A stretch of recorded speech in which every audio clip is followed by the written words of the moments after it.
केवल स्त्रियां ही गर्भ धारण करती हैं। पुरुषों को यह भार क्यों नहीं सौंपा गया? ये जिम्मेदारी सिर्फ महिलाओं पर ही क्यों है? इस रहस्य की व्याख्या एक प्राचीन कहानी के माध्यम से मिलती है। एक बार देवताओं के प्रमुख दूत ने भगवान विष्णु के अवतार से पूछा, हे प्रभु, सिर्फ स्त्रियां ही गर्भवती क्यों होती हैं? पुरुषों को यह भूमिका क्यों नहीं दी गई? सृष्टि की रचना में ऐसा नियम क्यों बनाया गया? इसके पीछे क्या रहस्य है? भगवान ने हल्की मुस्कान के साथ कहा, हे दूत, तुम्हारा प्रश्न एकदम उचित है। इस जिज्ञासा का उत्तर एक बहुत पुरानी घटना में छिपा है, इसलिए मैं तुम्हें वो पूरी कहानी बताता हूं।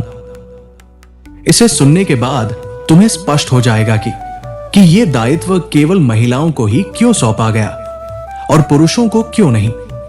तब भगवान ने उस दूत को पूरी कहानी सुनानी शुरू की। बहुत पहले की बात है। सृष्टि के मध्य में चारों ओर एक दिव्य प्रकाश फैला हुआ था, जो ना सूर्य का था और ना चंद्र का। यह स्वयं सृष्टिकर्ता की अपनी पवित्र आभा थी। सृष्टिकर्ता के समीप उनकी पत्नी ज्ञान की देवी अपनी चमकदार वीणा लेकर बैठी हुई थी, जिसमें मोर के पंखों से सजावट की गई थी। देवी ने सृष्टिकर्ता के चरणों के पास बैठकर अपनी मधुर आवाज में बोलना आरंभ किया, हे स्वामी, आपने इस ब्रह्मांड में असंख्य चमत्कार रचे हैं। अपनी शक्ति से आपने अनेक संतों, देवों, गायक वादकों और सुंदर नर्तकियों को जीवन प्रदान किया। महिलाओं को आपने आकर्षण, ऊर्जा और सौंदर्य का वरदान दिया है। लेकिन मेरे मन में एक बड़ा प्रश्न उठ रहा है। संसार में गर्भधारण की ये अनूठी जिम्मेदारी और इससे जुड़ी पीड़ा सिर्फ महिलाओं को ही क्यों सहनी पड़ती है? ये विशेष अधिकार और ये दर्द केवल स्त्रियों के हिस्से क्यों आया? देवी ने आगे हाथ जोड़कर कहा है, प्रभु, क्या ये कोई प्राकृतिक नियम है या इसके पीछे कोई गहरा कारण छिपा है? कृपया मुझे समझाइए कि सृष्टि की इस व्यवस्था में ऐसा क्यों हुआ जो चारों दिशाओं पर नजर रखते थे। देवी की बात सुनकर भगवान हल्के से मुस्कुराए और चेहरे पर एक गहन रहस्य की छवि उभरी। उन्होंने अपनी स्थिति थोड़ी सुधार कर कहा, हे प्रिया, आज तुमने एक बहुत गहरा प्रश्न किया है। इसका उत्तर सिर्फ एक कहानी से ही समझ आएगा। यह कहानी इतनी प्राचीन है कि सृष्टि की शुरुआत के साथ ही इसका उल्लेख हुआ था। इसे सुनने से न केवल तुम्हारी जिज्ञासा शांत होगी, बल्कि जो भी स्त्री इसे पूरे मन से सुनेगी, उसे सुंदर और गुणवान संतान का वरदान प्राप्त होगा। ऐसी स्त्रियों को निश्चित रूप से योग्य और उत्कृष्ट पुत्र की प्राप्ति होगी। सृष्टिकर्ता ने आगे कहा है, देवी, ये कहानी महिलाओं की शक्ति और सहनशीलता को दर्शाती है और ये समझाती है कि सृष्टि का संतुलन कैसे बनाया गया। देवी ने सृष्टिकर्ता के मुख की ओर देखा और आदर से बोली है, प्रभु, मैं इस कहानी को सुनने के लिए बहुत उत्सुक हूं। कृपया मुझे पूर्ण विवरण के साथ बताइए। देवी ने जोड़ा है, स्वामी, क्या इस कहानी में कोई ऐसा पाठ है जो महिलाओं को अपनी भूमिका पर गर्व महसूस कराए? सृष्टिकर्ता ने कुछ क्षणों के लिए अपनी दृष्टि सृष्टि की दिव्य ज्योति पर स्थिर की। उनकी आवाज गंभीर हो गई और उन्होंने बोलना शुरू किया, हे देवी, ध्यान से सुनो। यह कहानी उस समय की है जब ब्रह्मांड की शुरुआत हुई थी और देवों तथा दानवों के बीच एक बड़ा युद्ध चल रहा था। तभी गर्भधारण का यह रहस्य प्रकट हुआ। हे देवी, इसके पीछे महान संत पुलस्त्य और देवी लीलारा की कहानी है। महर्षि पुलस्त का जन्म मेरे विचार से हुआ था। वे मेरे मानसिक पुत्रों में से एक है, अत्यंत तपस्वी, बुद्धिमान और धर्म के प्रति समर्पित। जब मैंने उन्हें सृष्टि में अवतरित किया तो उन्हें विभिन्न प्रकार की विद्याएं प्रदान की। वेदों के विशेषज्ञ, ग्रंथों के विद्वान और तपस्या के आदर्श माने जाते थे। उनका जन्म इसलिए हुआ था कि वे संसार में धर्म स्थापित करें और मनुष्यों को सत्य, तप और आत्म संयम सिखाएं। मेरे निर्देश पर सत्य युग में महर्षि पुलस्त्य माउंट इटर्निटी की ओर तप करने गए। वो स्थान अलौकिक, पवित्र और प्रकृति की सुंदरता से परिपूर्ण था। माउंट इटर्निटी की ऊंची चोटी पर उन्होंने एक छोटी सी कुटी बनाई जो बांस, घास और जंगली लकड़ियों से निर्मित थी। चारों ओर ऊंचे वृक्ष, बहते झरने और शांत वातावरण था। ये स्थान उनकी साधना का केंद्र बन गया। महर्षि ने वहां अपनी तपस्या की शुरुआत की और कहा, हे सृष्टि, मैं यहां धर्म की स्थापना के लिए हूं, कोई मुझे विचलित ना करे। महर्षि पुलस्त्य ने वहां कठिन तपस्या आरंभ की। उनके तप से चारों ओर एक पवित्र ऊर्जा प्रवाहित होने लगी। वो समझ नहीं पा रही थी कि उसके साथ ऐसा क्यों हुआ। लिलारा सहेलियों के सहारे किसी तरह अपने पिता महर्षि विथर के आश्रम पहुंची। उसकी दशा देखकर विंथोर और उनकी पत्नी का हृदय दहल गया। लिलारा ने रोते हुए पूरी घटना सुना दी। उसने कहा, हे पिता, मैं अनजाने में महर्षि पुलस्त्य के तप स्थल पर चली गई। मुझे पता नहीं था कि वहां जाना वर्जित है। जैसे ही उनकी दृष्टि मुझ पर पड़ी, मेरे शरीर में यह विचित्र परिवर्तन हो गया। मैं नहीं जानती कि यह सब क्यों हुआ, कृपा कर मुझे इस संकट से बचाओ। लिलारा ने आगे जोड़ा, हे माता पिता, क्या मैंने कोई बड़ा अपराध किया है? महर्षि विथर ने पुत्री की बात सुनकर ध्यान लगाया और अपनी दिव्य दृष्टि से सब देख लिया। उन्हें पता चला कि पुलस्त्य के श्राप से उनकी पुत्री गर्भवती हो गई है। ये जानकर उनका मन दुख और चिंता से भर गया। उन्होंने गहरी सांस ली और पत्नी से बोले, हे प्रिय, ये कोई साधारण बात नहीं है। ये महर्षि पुलस्त्य के श्राप का परिणाम है। मेरी पुत्री अनजाने में उनके तप के मध्य पहुंच गई और अब वो संसार की पहली स्त्री है जो गर्भवती हुई है। विंथोर ने आगे कहा, हमें अब पुलस्त्य के पास जाकर क्षमा मांगनी होगी, अन्यथा ये दुख और बढ़ेगा। सृष्टिकर्ता ने कहा है देवी। फिर विंथोर ने निर्णय लिया कि उन्हें पुलस्त्य के पास जाकर क्षमा याचना करनी होगी। उन्होंने लिलारा को साथ लिया और गोल्डन पीक पर्वत की ओर प्रस्थान किया। जब महर्षि विथर वहां पहुंचे तो उन्होंने पुलस्त्य को तप करते देखा।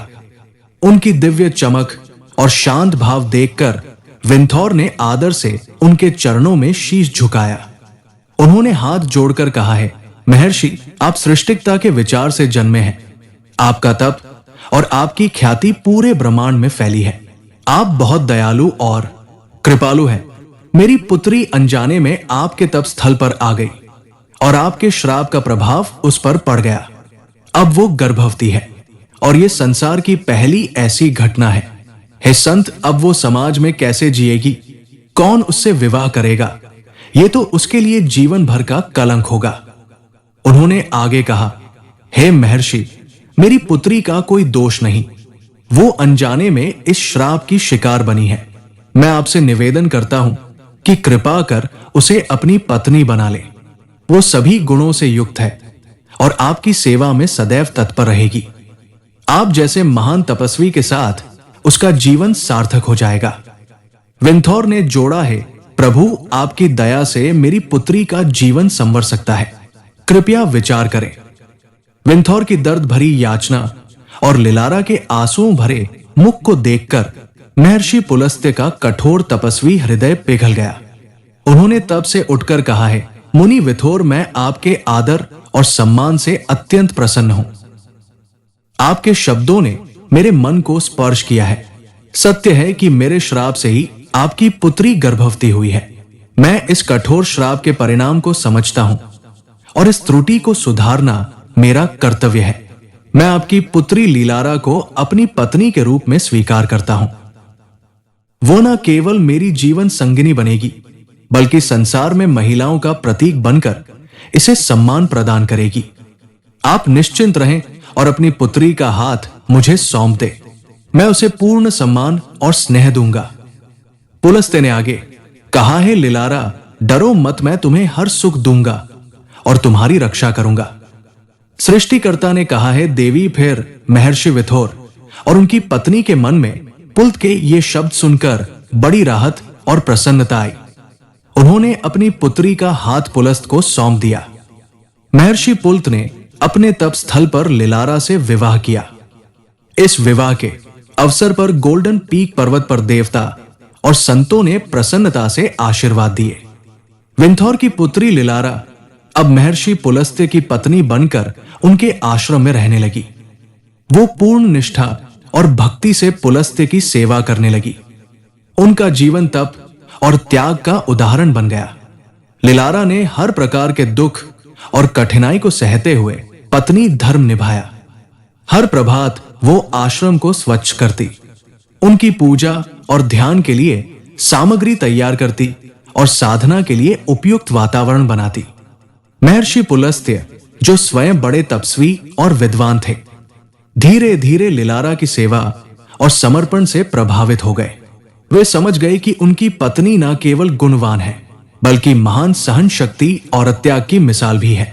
एक दिन पुलस्त ने लिलारा से कहा है, प्रिय, तुम्हारी सेवा देखकर मैं धन्य हूं।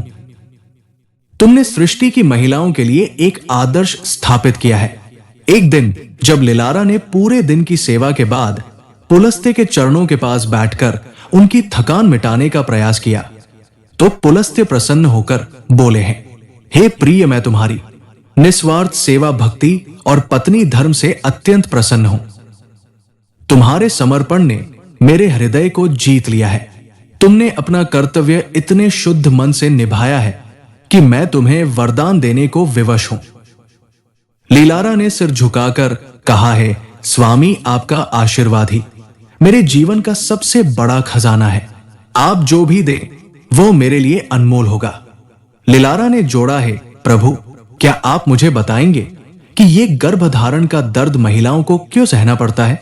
महर्षि पुलस्त ने गंभीर लेकिन स्नेहपूर्ण लहजे में कहा है, देवी, मैं तुम्हें मेरे जैसे तेजस्वी और गुणवान पुत्र का वरदान देता हूं। जब तुम पहली बार मेरे तपस्थल पर आई थी, तब मैं पवित्र ग्रंथ पढ़ रहा था।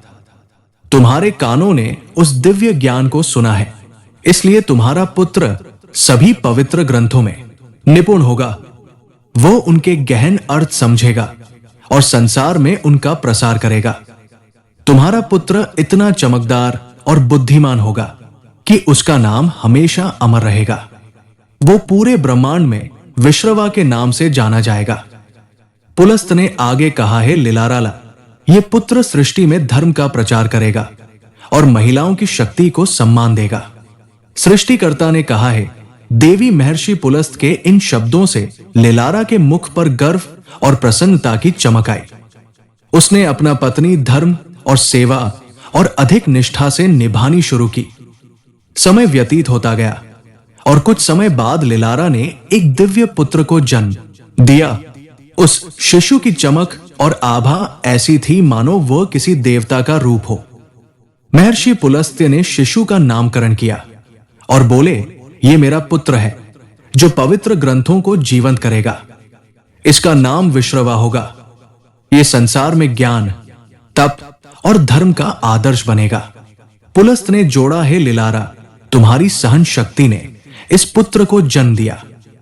ये महिलाओं का सम्मान है। सृष्टिकर्ता ने कहा है, देवी, फिर विश्रवा का बाल्यकाल अपने पिता के आश्रम में शिक्षा और तप के मध्य बीता। उन्होंने सभी पवित्र ग्रंथों का अध्ययन किया और उनमें महारत हासिल की। महर्षि विश्रवा, जो अपने पिता पुलस्त्य जैसे विद्वान, धर्मनिष्ठ और सच्चे थे, अपनी बुद्धि और तपस्या से पूरे ब्रह्मांड में विख्यात हो गए। उनके ज्ञान और धर्म का प्रसार चारों दिशाओं में फैल गया। उनकी इस ख्याति और महानता को देखकर महर्षि भारद्वाज ने अपनी पुत्री मेराना का विवाह विश्रवा से कर दिया। महर्षि विश्रवा और मीरा की शादी बहुत शुभ और पवित्र ढंग से हुई। विवाह के बाद मेराना अपने पति की सेवा और आश्रम की देखभाल में लग गई।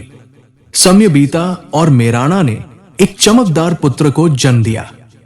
शिशु का नाम वैश्रवण रखा गया। वैश्रवण के जन्म से ही उसमें दिव्य गुण दिखने लगे थे। वो अपने पिता की तरह धर्मप्रिय, सच्चा और तपस्वी था। उसका दूसरा नाम कुबेर पड़ा और यही नाम बाद में अधिक प्रसिद्ध हुआ। विश्रवा ने कहा है, मेराना, ये पुत्र हमारा वंश आगे बढ़ाएगा।